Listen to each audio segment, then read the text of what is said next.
Alors, comme on l'a vu dans le sujet de Lamine Touré, le Sénégal a enregistré des avancées notables. 3 millions de tonnes qui ont été produites cette année. Mais quand on sait qu'on n'est pas encore autosuffisant en riz et que ça reste l'un des objectifs majeurs de l'État du Sénégal. Absolument.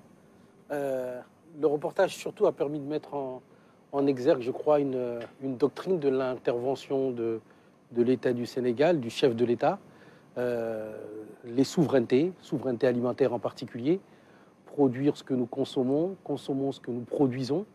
Et je pense que, je parle sous le contrôle de mon grand frère, le docteur Diouf, on a fait des pas absolument extraordinaires. D'abord en faisant sauter un verrou, c'est celui de l'ambition. Je me souviens des quelques débats qui pouvaient être ceux qui ont entouré le cap qui était les autosuffisances que l'on devait atteindre. Ça semblait pour certains totalement inatteignable. Or, rien de grand sans ambition.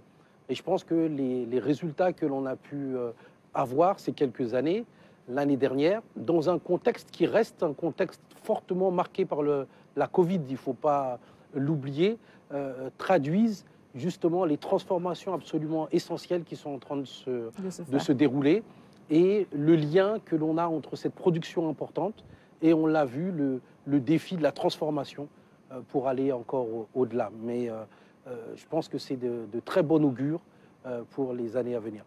Très bien. Donc, en face de vous, on a monsieur Dr Macoumba Diouf. Vous pouvez revenir un peu sur l'ambition du Sénégal d'être autosuffisant en riz. Merci beaucoup, madame. Ça, c'est une ambition, quelque part, non seulement très légitime, celle du chef de l'État, le président Macky Sall, qui a indiqué la voie à travers le PSE, oui, en faisant du développement économique et social de notre pays un objectif majeur et à terme notre émergence. Et ceci en passant par un secteur que je pourrais appeler l'agriculture avec grand A, les productions agricoles, vous l'avez dit, les productions halieutiques, oui, élevage, n'est-ce pas, les productions halieutiques, excusez-moi, la pêche, les productions animales, l'élevage, mais aussi les productions forestières. Cette option a été bien pensée parce que quand même l'agriculture grand A est une activité où regroupe des activités qui ont un effet d'entraînement sur pratiquement tous les autres secteurs de l'économie. Et c'est un pilier de l'économie. D'accord. Ouais. Donc voilà pourquoi ça a été très bien pensé. Mais pour revenir à l'agriculture, vous verrez, on parle tout le temps de sécurité alimentaire et nutritionnelle. Le contexte Covid est venu nous rappeler la pertinence du choix du président de la République. On est passé pratiquement actuellement à peu de 3 600 000 tonnes de céréales. Oui. On a battu tous les records lors de la campagne passée, la campagne présidentielle. De la série que j'ai, en tout cas moi, de 2009 à 2021, c'est la campagne 2020-2021. La campagne 2020-2021 a été la campagne de tous les records. Mais il faut dire que ce résultat obtenu n'a pas été tout simplement conjoncturel. Il a été pratiquement, ces performances sont devenues structurelles depuis 2012. Tout simplement parce que le chef de l'État a décidé d'investir de manière particulièrement massive dans le secteur de l'agriculture pour y augmenter la productivité, la compétitivité, mais également permettre aux acteurs de vivre de l'agriculture, une agriculture que nous nourrissons. À côté du riz, il y a l'arachide qui est la principale production agricole du Sénégal. On a vu également la tournée du chef de l'État dans le bassin arachidier. Absolument. Je pense que l'agriculture, c'est avec un grand A. Oui. C'est pas simplement un secteur, c'est le socle du développement. C'est parce qu'effectivement, il permet d'entraîner et parce qu'il permet aussi presque de penser toutes les autres questions. Qu'est-ce qui empêche l'agriculture ou qu'est-ce qui empêchait ou quels sont les défis à relever en matière agricole? Lorsqu'on en parle, on parle effectivement d'aménagement du territoire.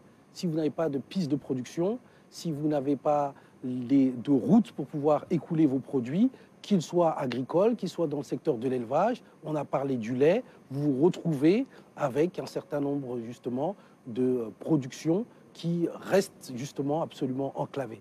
Vous avez tout ce qui concerne les investissements nécessaires à faire pour pouvoir aménager ces secteurs.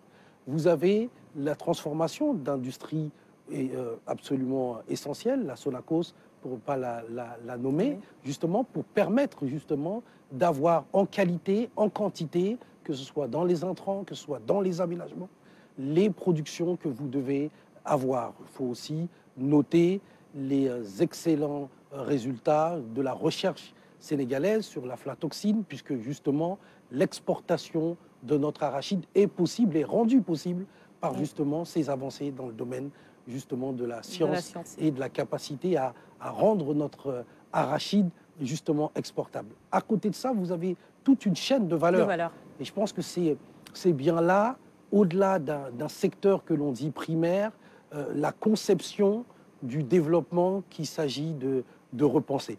Comment est-ce que l'on intègre les différentes catégories d'acteurs, qu'ils soient, pour reprendre les propos de Macoumba, de la fourche à la fourchette, qu'ils soient producteurs ou qu'ils soient commerçants. Et on a des exemples qui sont illustratifs, qui démontrent une nouvelle approche et qui viennent s'inscrire à ces efforts en matière d'aménagement. Je pourrais prendre le secteur de la banane à Tambacounda. Oui, allez-y. On a là justement un exemple absolument patent de la potentialité non seulement du secteur. On sait que Tamba peut nourrir le Sénégal, mais également exporter à l'international. Oui. Et on a des exemples qui combinent les investissements importants au niveau des producteurs sur le capital semencier, sur la reproduction justement des bananeraies, sur l'irrigation, mais vous avez également tout le travail qui est fait pour coordonner ces acteurs avec ce qu'on appelle des agrégateurs qui ne prennent pas simplement en charge l'élément de la production, mais le lien entre la production et la commercialisation.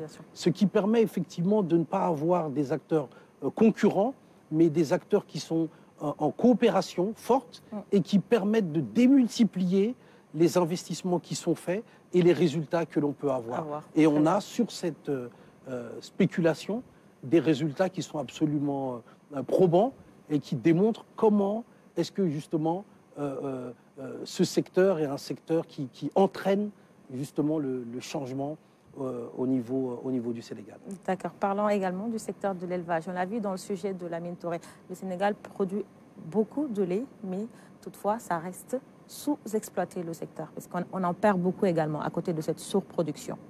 Tout à fait, vous l'avez dit, madame. Et comme disait M. Djabira tout à l'heure, on parle maintenant de chaîne de valeur. Et c'est valable aussi dans le cadre de l'élevage, vous l'avez dit. Il y a différents maillons, de la production, n'est-ce pas, à la consommation. Donc, il faut que ces maillons soient tous renforcés. Et c'est pour cela que l'aspect lié à la transformation et aussi à la conservation est devenu essentiel. Et justement, c'est une problématique qui a été prise à bras le corps par le gouvernement du Sénégal. Vous avez dû suivre toutes les initiatives et tous les programmes du ministère de l'Élevage qui ont permis d'améliorer la productivité en améliorant les races par le croisement, mais ça, par l'insémination artificielle, arriver à produire, mais aussi des mini-laiteries, des unités en zone pastorale, en plein ferlo, qui permettent de garder le lait, de le pasteuriser, de le transformer et de le rendre utilisable. Donc, je pense que... À côté du lait, on a la mangue. En ce moment, c'est la pastèque. On se demande, il y en a tellement. Est-ce qu'on pourra... Très bien, une bonne transition. Oui. Vous avez vu que pour les produits frais, plus périssables, les cultures horticoles, vous avez vu des efforts, des performances sans précédent ont été réalisées entre 2012 et maintenant. Le sous-secteur horticole était pratiquement le parent pauvre de notre agriculture, était complètement ignoré. Aujourd'hui, on est passé d'une dépendance totale de nombre de légumes de grande consommation à une autosuffisance, j'ajoute numérique. Pourquoi numérique? Parce que NUTT, et c'est en train d'être abordé avec force, le déficit d'infrastructures de stockage et de conservation. Aujourd'hui, on ne devrait plus importer un seul bulbe d'oignon au moment où je vous parle, ou une seule pomme de terre. C'est absolument juste. Donc, alors qu'en 2012, on importait l'essentiel, on était autosuffisant, on couvrait juste 3 mois pour l'oignon, et on était totalement dépendant de l'étranger pour la pomme de terre. Il faut le faire. On a parlé de compétitivité. Vous avez vu, nos exportations ont été boostées de 56 000 tonnes. On est passé à 113 000 tonnes de produits fruits et légumes exportés, jusqu'à même 122 000 tonnes, un pic en 2018. Ça fait des rentrées de 77 milliards maintenant par an au niveau de notre pays. Donc, et la campagne la plus financée, de manière historique, a coûté 60 milliards. Ça veut dire seulement à partir de nos exportations de fruits et légumes, on peut financer notre campagne agricole. Donc, pour vous dire, et ça, c'est parce que le choix du chef de l'État a été clair, mais ça n'a pas été seulement une volonté. Non, c'est suivi de mesures fortes, notamment des subventions, pour créer les conditions dans le secteur de l'élevage. Créer une condition d'une productivité. Quelle productivité? Reconstruction du capital semencier, des semences de qualité. Meilleur accès au matériel agricole, qui permet, c'est un facteur d'amélioration de la productivité. Ça vous permet non seulement d'emblaver les superficies plus importantes, mais surtout de respecter le calendrier culturel.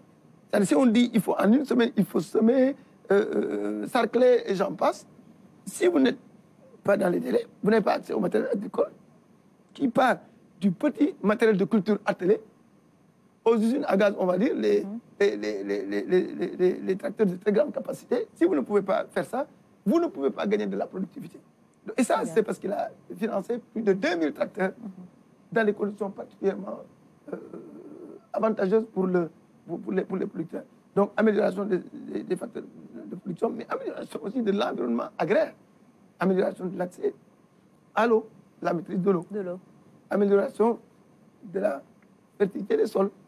Renforcement des capacités des acteurs pour une meilleure adoption et une appropriation des innovations. Vous savez, les innovations sont toujours source de progrès, quel que soit le domaine que vous prenez. Aujourd'hui, l'agriculteur sénégalais est devenu plus productif qu'avant, plus compétitif qu'avant. Et voilà pourquoi on a des producteurs, des productions qui arrivent sur le marché, et vous en avez entendu parler. Quoi en faire? On le sait, c'est de régler avec cette production. Ça reste néanmoins un défi. Ça, je suis tout à fait d'accord avec vous, mais j'ai dit, on est juste victime de nos succès. Et là, c'est le moment de corriger cela. Et c'est le cas actuellement. Vous avez suivi, le chef d'État a mis 2 milliards de francs CFA sur la table récemment pour des hangars. Beaucoup de financements sont disponibles actuellement au niveau de l'ADER pour le secteur privé. Au niveau du ministère du Commerce, en partenariat avec le ministère de l'Agriculture, il y a des projets tels que le marché à terme, la vulgarisation du CHEP, qui est une approche d'agriculture orientée vers le marché, où on vend avant de produire, en favorisant la contractualisation entre l'agrobusiness, les petits producteurs, les distributeurs. Donc oui, avec vous, il faut développer les infrastructures de stockage pour régler la question. À côté de ces succès-là, il y a quelques difficultés, notamment le vol de bétail, la vaccination. Ça reste quand même des problématiques dans ce secteur de l'élevage. Oui, mais si vous me permettez, avant ça, et c'est quelque chose qui a été dit et qui permet de repenser aussi la politique avec un grand P. On entendait dernièrement le plaidoyer du chef de l'État à la faveur de la Covid sur les DTS, notamment les ressources qui doivent être mises à disposition par le FMI. On entendait souvent la question de la souveraineté budgétaire. Et le docteur l'a indiqué, il y a un défi qui est le défi de la subvention. Comment est-ce que l'on intervient ou comment est-ce que l'on part à compétition avec des armes égales?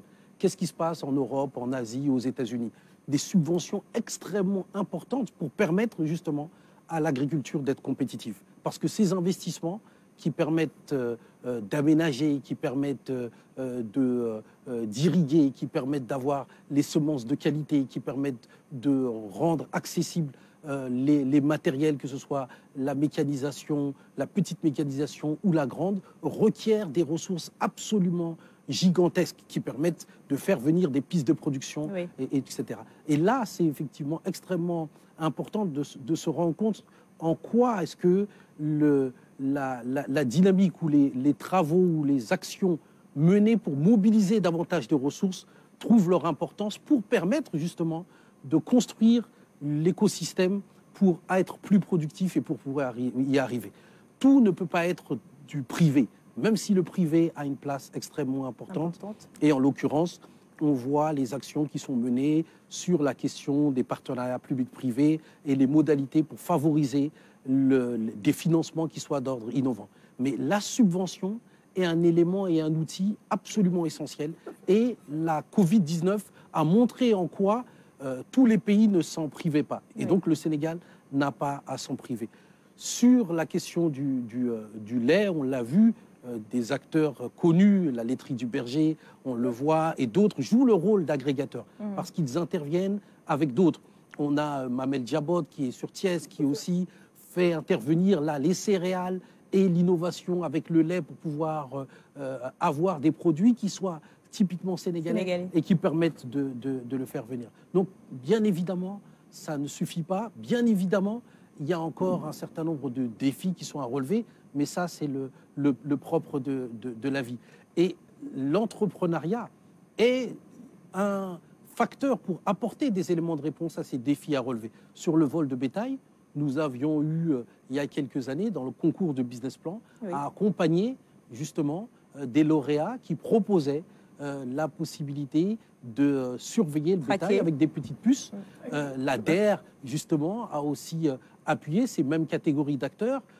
On le voit dans les initiatives qui sont mises pour la mécanisation. Dans le reportage, c'était indiqué avec l'accès à la petite mécanisation, des approches en matière de chaîne de valeur, etc. Et donc, on voit bien que des aménagements massifs, des outils de subvention qui doivent être mis en place pour permettre de produire davantage et des mécanismes qui sont aussi des mécanismes de subvention pour accompagner le talent, le génie sénégalais dans l'entrepreneuriat notamment et trouver des éléments de réponse aux défis que l'on doit relever. Alors, à côté des secteurs de l'élevage et de l'agriculture, il y a la pêche qui a connu aussi des avancées notables en cette année, notamment en matière d'exportation de produits halieutiques. Tout à fait, madame. Vous l'avez rappelé, avec une enveloppe de l'ordre de pratiquement 332 milliards comme recette, on va dire, d'exportation, et il faut le faire. Un secteur clé, effectivement, qui n'a pas échappé à la volonté du chef de l'État de le moderniser, d'accord, avec notamment l'amélioration des équipements, des outils, avec des pirogues plus adaptées qui assurent la sécurité, qui permettent de garder une certaine durabilité du matériel, mais aussi la sécurité des pêcheurs. Une politique de promotion de l'utilisation des gilets, l'utilisation des GPS qui permettent de localiser les pêcheurs. Matriculation des bateaux. C'est particulièrement important. Et même le suivi ou le respect du repos biologique avec des éléments de conseil venant de la recherche, tels que l'ISRA, avec le CRON, donc en collaboration avec les partenaires de la sous-région. Donc des mesures particulièrement courageuses qui ont permis aussi, comme pour l'agriculture au sens des productions végétales, comme pour la pêche, non, comme pour l'élevage, n'est-ce pas, de maintenir ce secteur fort et de lui permettre de réaliser ses performances. Et Dieu sait que c'est des performances que nous devons gérer dans le long terme parce que le potentiel est de plus en plus important. Pendant qu'on a des problèmes de disponibilité de ressources halieutiques dans certains pays, y compris de la sous-région, et d'autres pays du monde, surtout avec des espèces nobles qui sont particulièrement recherchées. Parlant de la sous-région, un acquis à sauvegarder et à pérenniser. Très bien. Il y a ce déplacement du chef de l'État en Mauritanie pour signer des accords de pêche. C'est important aussi. C'est extrêmement important. Et c'est là où je disais que la politique, c'est un ensemble. Parmi les éléments de la politique du chef de l'État, c'est d'abord la politique de bon voisinage. Je pense que chacun le concède. Rien n'est possible sans paix, rien n'est possible sans relations apaisées et harmonieuses avec ses voisins. On le voit sur les ressources naturelles, que ce soit le pétrole ou le gaz, et bien évidemment sur les ressources halieutiques. Mais à côté de cela, on a dans le secteur de la pêche ce que l'on a dans le secteur de l'agriculture ou de l'horticulture. Et ça, c'est avec notamment l'aquaculture. On a un développement sans précédent, il faut en féliciter notamment l'Agence nationale d'aquaculture, du développement du potentiel aquacole au niveau du Sénégal.